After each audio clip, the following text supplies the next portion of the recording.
पाकुड़ में वन, पर्यावरण और जलवायु परिवर्तन विभाग की ओर से पाकुड़ सदर प्रखंड के दुर्गापुर में 76वां वन महोत्सव पर कार्यक्रम आयोजित किया गया। दीप प्रज्वलित कर कार्यक्रम की शुरुआत की गई। कार्यक्रम में राजमहल सांसद विजय कुमार हांसदा, जिला परिषद अध्यक्ष डीसी मनीष कुमार मुख्य रूप से मौजूद रहे। सभी मुख्य अतिथियों का पारंपरिक रीति रिवाज के साथ स्वागत किया गया। सांसद विजय हांसदा ने जिलेवासियों से पर्यावरण संरक्षण के लिए पौधा लगाने की अपील की। जमशेदपुर के इचागढ़ की विधायक ने पूर्व उप मुख्यमंत्री सुधीर महतो की आदमकद प्रतिमा का अनावरण किया। सुधीर महतो की जन्मतिथि के मौके पर कार्यकर्ताओं ने उन्हें श्रद्धांजलि दी। सरायकेला जिले की इचागढ़ प्रखंड झाड़ू मोड़ पर आज झारखंड के पूर्व उप मुख्यमंत्री सुधीर महतो की आदमकद प्रतिमा का अनावरण विधायक की दिवंगत डिप्टी सीएम की पत्नी और विधायक सविता महतो ने किया। उन्होंने कहा कि आज का दिन हम लोग हमेशा याद रखेंगे क्योंकि सुधीर महतो ने झारखंड के राजनीति में बहुत अहम भूमिका निभाई है और उनके काम को हमेशा लोगों के बीच याद किया जाएगा। बगोदर के कुसुमरजा में लगे बाबा साहेब डॉक्टर भीमराव अंबेडकर की प्रतिमा को खंडित और अपमानित करने वाले अपराधियों की गिरफ्तारी को लेकर आज सरिया थाने का घेराव किया गया। कार्यक्रम की शुरुआत हाई स्कूल के मैदान से चलकर स्टेशन रोड होते हुए सरिया थाना गेट पहुंची और वहां जाम कर दिया। कार्यक्रम की अध्यक्षता शेखर सुमन की ओर से किया गया। रांची में नशे के खिलाफ जागरूकता को लेकर मैराथन दौड़ का आयोजन हुआ। मोरहाबादी मैदान से अल्बर्टेका चौक पर 3 घंटों के लिए रूट को डायवर्ट किया गया है। बताया जा रहा है कि ट्रैफिक में बदलाव के कारण शहीद चौक से आगे वाहनों का परिचालन बंद रहेगा। मेन रोड में सज्जना चौक से रूट को भी डायवर्ट किया जाएगा। बीजेपी आज देश भर में आपातकाल को लेकर कार्यक्रम या प्रेस कॉन्फ्रेंस का आयोजन कर रही है और इसे काला अध्याय लोकतंत्र का बता रही है। जमशेदपुर में भी बीजेपी 50वें आपातकाल को काला अध्याय के रूप में मना रही है, जिसे लेकर साकची के बीजेपी कार्यालय में झारखंड के पूर्व मुख्यमंत्री रघुवर दास ने प्रेस वार्ता का आयोजन किया। इस प्रेस वार्ता में बीजेपी नेता अभय सिंह और जिला अध्यक्ष सुधांशु ओझा शामिल हुए। पूर्व मुख्यमंत्री रघुवर दास ने प्रेस को संबोधित करते हुए क्या कहा, सुनिए। देश भर में आपातकाल को लेकर बीजेपी प्रेस कॉन्फ्रेंस कर रही है और इसे काला अध्याय मान रही है। आपातकालीन काला अध्याय मानने वाले मामले को लेकर झारखंड मुक्ति मोर्चा के प्रदेश प्रवक्ता कुलार सारंगी ने भाजपा पर हमला बोला। उन्होंने कहा कि पहले भी इसे लेकर सभी प्लेटफॉर्म पर बातें रखी गई हैं और लोकतंत्र संविधान को दबाने का जब भी प्रयास किया गया तब झारखंड मुक्ति मोर्चा ने अपनी आवाज उठाई है। आपातकाल लोकतंत्र के लिए काला धब्बा था, मगर भारतीय जनता पार्टी कितने दिन पुरानी यादों में खोई रहेगी। बीजेपी देश की जनता का ध्यान भटकाने के लिए हर साल गड़े मुर्दे को उखाड़ रही है। श्रम नियोजन प्रशिक्षण एवं कौशल विकास विभाग अवर प्रादेशिक नियोजनालय के तत्वाधान में रांची के सर्कुलर रोड स्थित अवर प्रादेशिक नियोजनालय में बेरोजगारों के लिए भर्ती कैंप लगाया गया। इसमें राज्य के बेरोजगार युवाओं को निजी क्षेत्र में नियोजित कराया जाएगा। इसके लिए उत्कर्ष स्मॉल फाइनेंस बैंक में 100 पद और केएफ सीमा सिक्योरिटी प्राइवेट लिमिटेड ने भी 100 पदों पर बहाली की जाएगी। आपको बता दें, वहीं नियोजनालय की ओर से बताया गया कि बारिश के बीच भी कैंडिडेट का रिस्पांस सही है। लगभग 250 कैंडिडेट ने अपना नाम दर्ज कराया। इस दौरान भर्ती कैंप में पहुंचे युवाओं ने कहा कि काम की तलाश में यहां पहुंचे हैं। इसके साथ ही उन्होंने झारखंड में काम नहीं मिलने पर निशाना भी व्यक्त किए। आज आपातकाल के 50 वर्ष पूरे हो गए हैं। ऐसे में भाजपा इस दिन को काला दिवस बता रही है और देश भर में भाजपा लोगों के बीच जाकर इमरजेंसी के दिनों के बारे में बता रही है कि सत्ता के लिए इंदिरा गांधी और कांग्रेस पार्टी ने किस प्रकार से सारी हदें पार की थी। अब इसको लेकर पक्ष विपक्ष की ओर से बयानबाजी भी हो रही है। इसी क्रम में झामुमो के केंद्रीय महासचिव सुप्रियो भट्टाचार्य ने आपातकाल को लेकर एक प्रेस वार्ता करते हुए कहा कि हमको लगता है देश आज विशेष परिस्थिति में आपातकाल से गुजर रहा है। मोदी सरकार देश में अमृत काल मना रही है, लेकिन ये कैसा अमृत काल है कि जब विपक्ष सांसद बुलाता है तब सरकार मना कर देती है। कोरोना में लोग पैदल चलते चलते शहादत दिए। हमने जब अपना हक मांगा तो उस पर जांच एजेंसी घुसा दिया गया। बिना विवेचन के लोगों को बंदी बना दिया जाता है। इतना बड़ा संकट आया था पहलगाम में, जो आतंकवाद को समाप्त करने के लिए नोटबंदी लाया गया था। वो आतंकवादी आज भी घूम रहे हैं।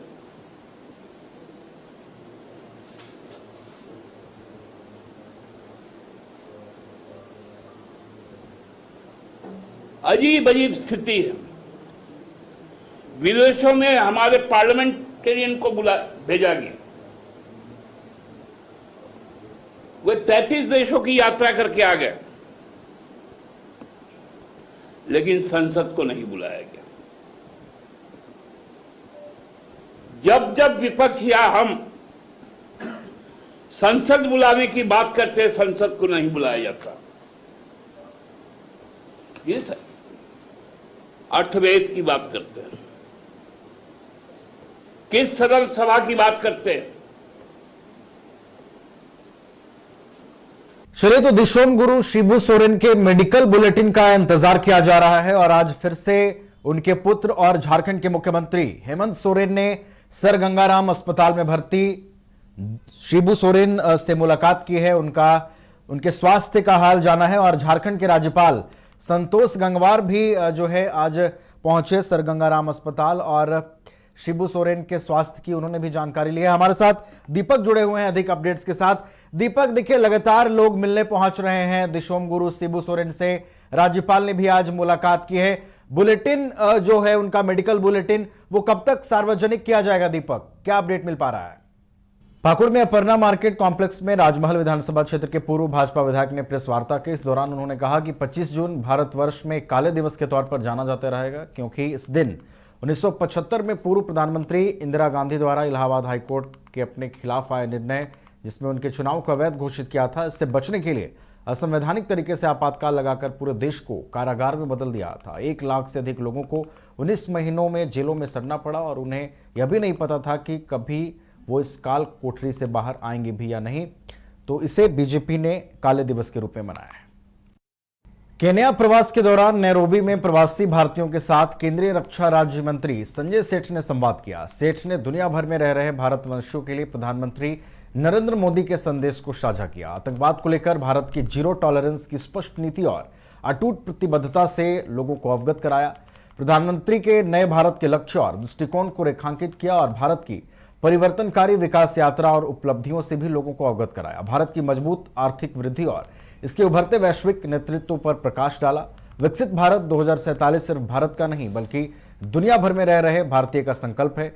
इस संकल्प को साकार करने के लिए उनसे सहयोग का भी आग्रह किया।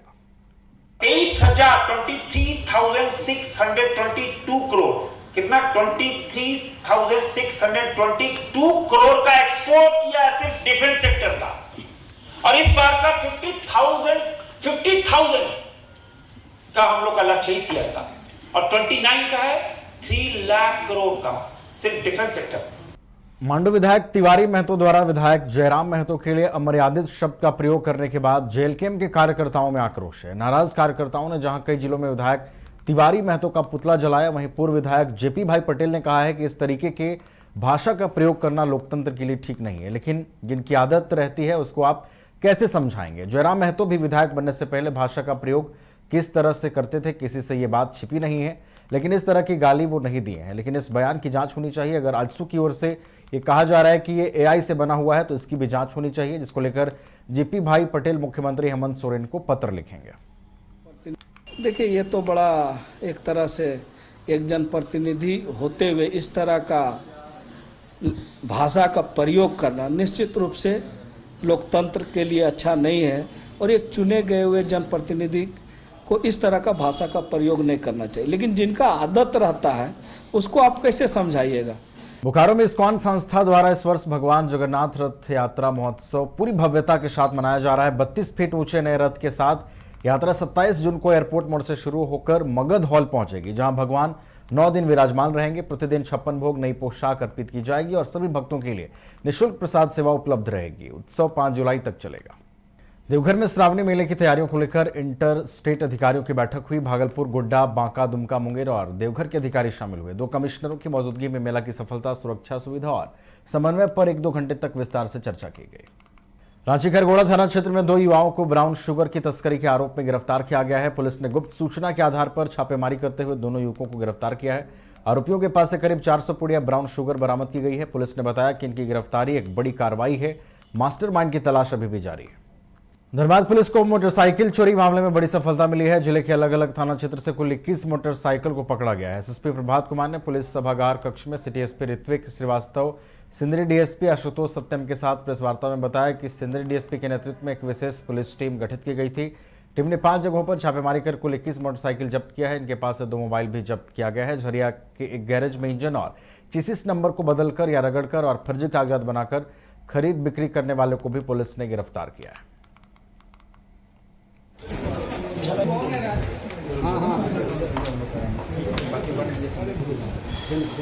क्षेत्र में हो रही बाइक चोरी की रोकथाम के लिए और जो चोरी किए हुए बाइक है उसको रिकवरी के लिए एक स्पेशल टीम बनाया गया था सिटी एसपी के नेतृत्व में।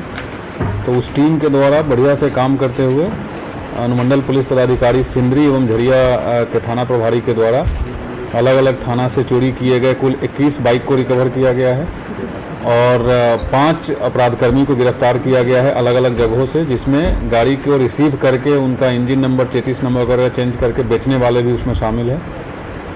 तो टोटल 21 बाइक और 5 अपराधकर्मी हैं और इनके पूछताछ की जा रही है और बाइक्स चोरी किए गए बाइक की बरामदगी होने की संभावना है। ये सिर्फ धनबाद में करके और धनबाद से बाहर भी चोरी किए गए बाइक को बेचने का काम करते थे।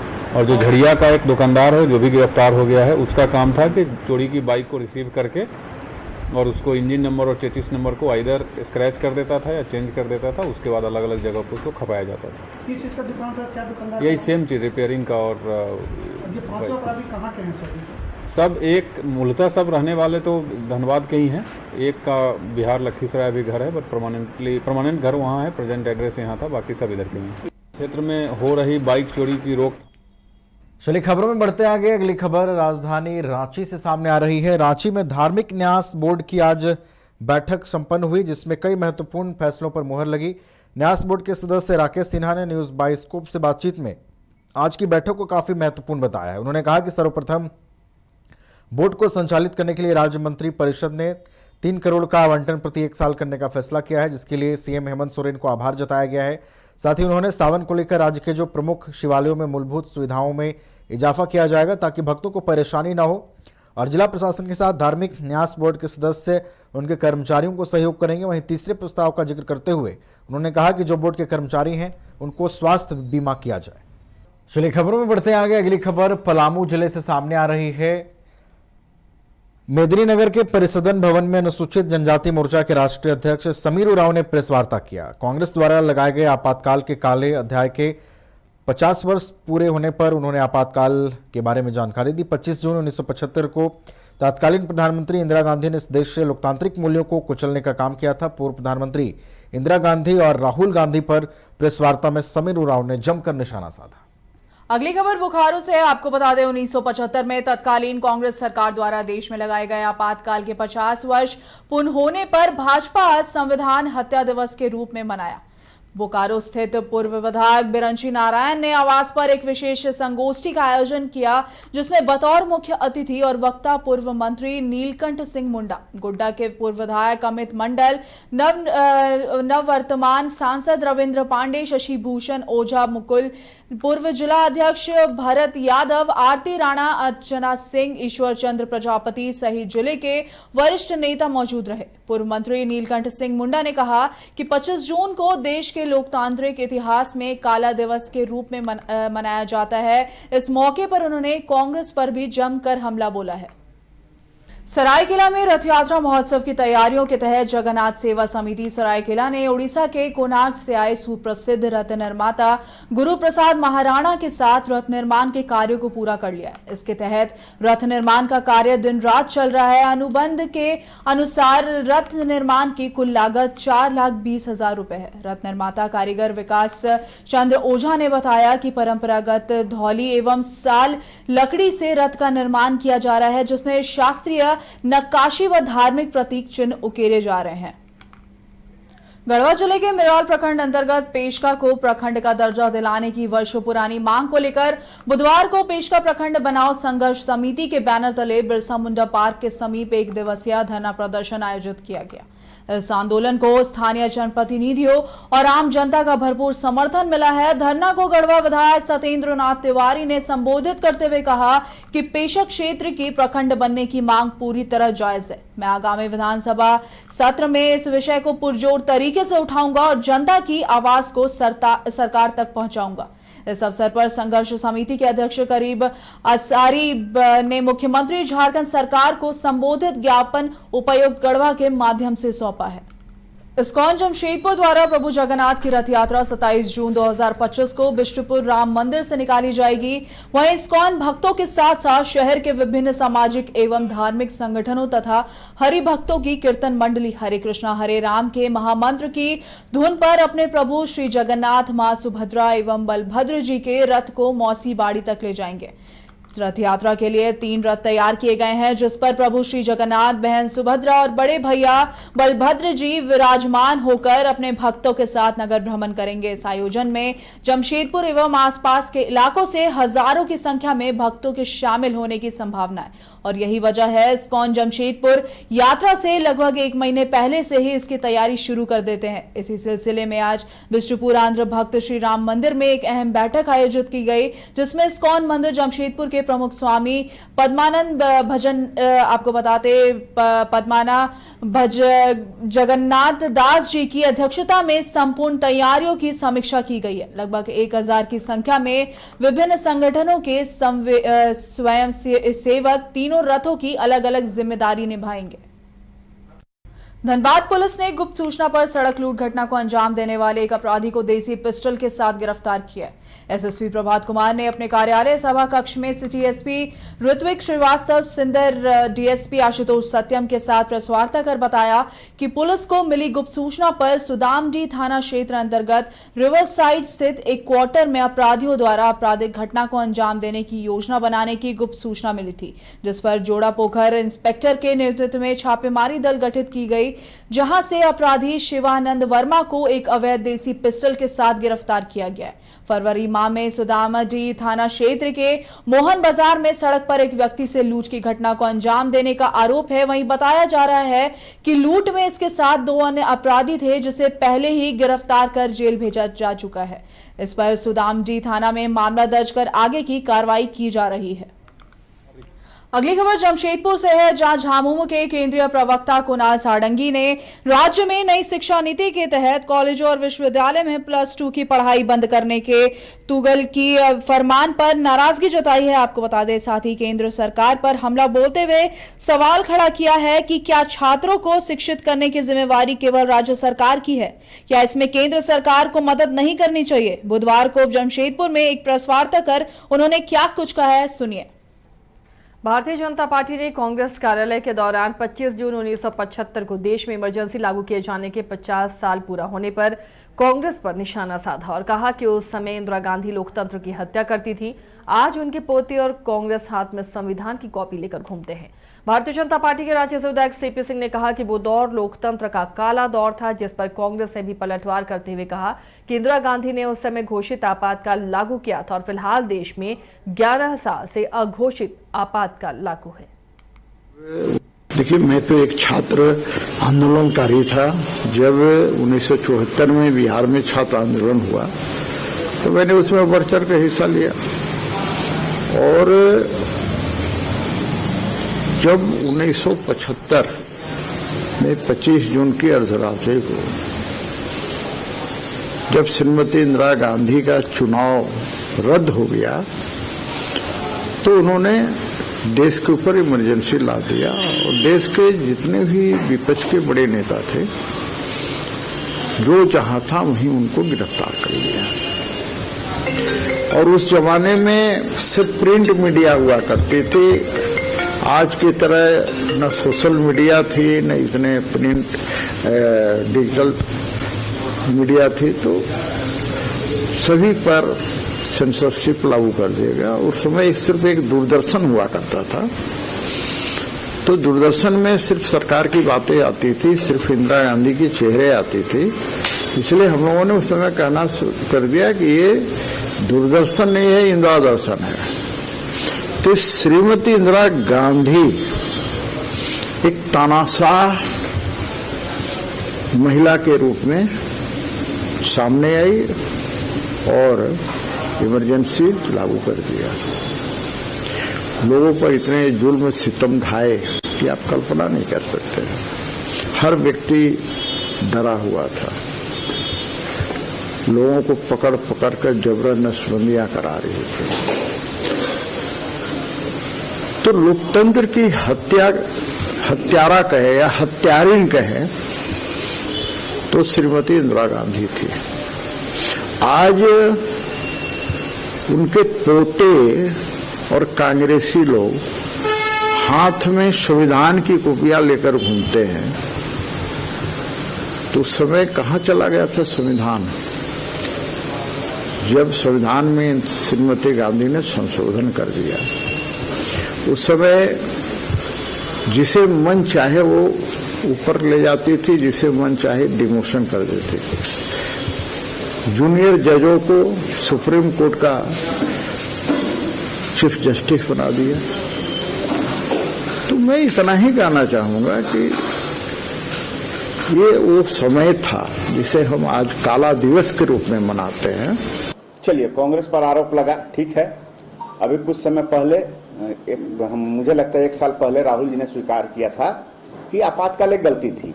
चलिए, हम गलती, लेकिन इतिहास से आप सीखते नहीं हैं और उसको सामने रखकर आप राजनीति करते हैं तो आप भविष्य नहीं बना सकते हैं देश का। आपातकाल की जहां तक बात है, 1.5-2 वर्षों तक आपातकाल चला। उसके बाद के चुनावों में जो आपातकाल के विरोधी थे उन्होंने सरकार बनाया, इस देश में सत्ता संभाला। लेकिन वही 1977 के चुनाव के बाद तुरंत 1980 का चुनाव हुआ, 2.5 साल भी वो सरकार नहीं चला सके और 80 में पुनः इंदिरा गांधी जी को, कांग्रेस पार्टी को भारी बहुमत मिला। आखिर क्यों? जनता से जो वादे किए गए थे वो पूरे नहीं हुए, आपसी कन्फ्लिक्ट थे उस समय के तत्कालीन राजनीति में लोगों के बीच, सत्ता की महत्वाकांक्षा रही होगी, और नहीं तो एक नैरेटिव जो सेट किया गया था वो झूठा साबित हुआ होगा। उस समय 80 में 77 में जनसंघ था, भारतीय जनता पार्टी का जन्म भी नहीं हुआ था। 1980 में उनकी स्थापना हुई। तो कांग्रेस के ऊपर तो आरोप लगा कि हमने आपातकाल लागू किया, हमने संविधान की धज्जी उड़ाई उस समय में 1975 में। लेकिन पिछले 11 वर्षों से देश में अघोषित आपातकाल लगा हुआ है। कांग्रेस के जमाने में उस समय में आपातकाल लगा तो मानिए कि सेंसरशिप किया हुआ सारे लोग बोलते हैं कि समाचार पत्रों पर नेताओं को जेल भेजा गया। लेकिन यहां भी तो वही हो रहा है पिछले 11 वर्षों के दौरान। आखिर क्या हो रहा है? अगर कोई मीडिया जगत जो है सरकार के खिलाफ बोलती है तो उसको दबाया जा रहा है कि पक्ष में बोलिए, और नहीं तो उस मीडिया हाउस को ही